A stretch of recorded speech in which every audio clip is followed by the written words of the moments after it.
হয়েছে কি তোমার কদমতলা বাজার থেকে পিয়ারা চড়া পর্যন্ত, এরপরে আছে তোমার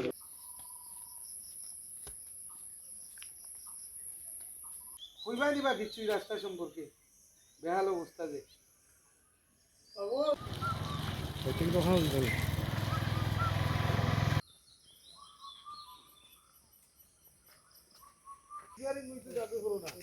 আর কতদিন দেখবে 7 বছর তাই ঠিক হইছে না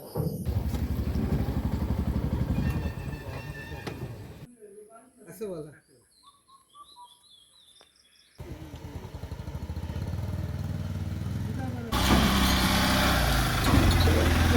সামনে आप की तरह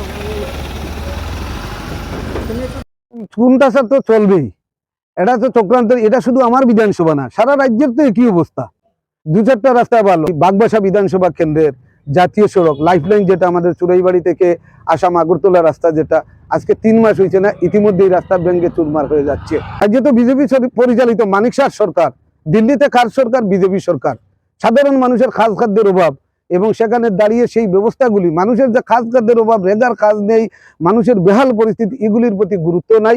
শুধুমাত্র ধর্মের নামে বিভাজন করা, আর কিছু কিছু নেতারা বুটের মুখে দাঁড়িয়ে তারা শুধুমাত্র সিপিআইএম এর বিরুদ্ধে, সিপিআইএম এর বিধায়কের বিরুদ্ধে তারা অপপ্রচার করছেন।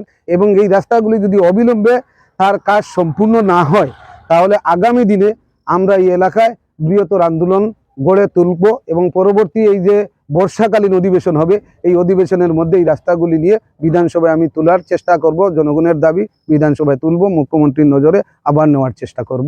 বামফ্রন্ট সরকারের 25 বছরে কে হিন্দু কে মুসলমান এই প্রশ্ন ছিল না। আপনারা দেখছেন গত 2 দিনের ঈদ উৎসব কি ঘটনা ঘটছে রাজ্যের মধ্যে। রাজ্য সরকার আছে, রাজ্য সরকার আছে, কে কি খাবে? এটা বামফ্রন্টের সময় এই প্রশ্ন ছিল?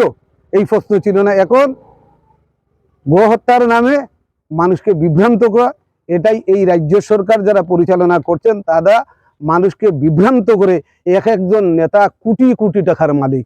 আপনি কদমতলা এলাকার মধ্যে দেখবেন, এই যে মন্ডল প্রেসিডেন্ট, তার বাড়ির সামনে পায়ে হেঁটে মানুষ চলাফেরা করতে পারছেন না, সাইকেল নিতে যাচ্ছেন না।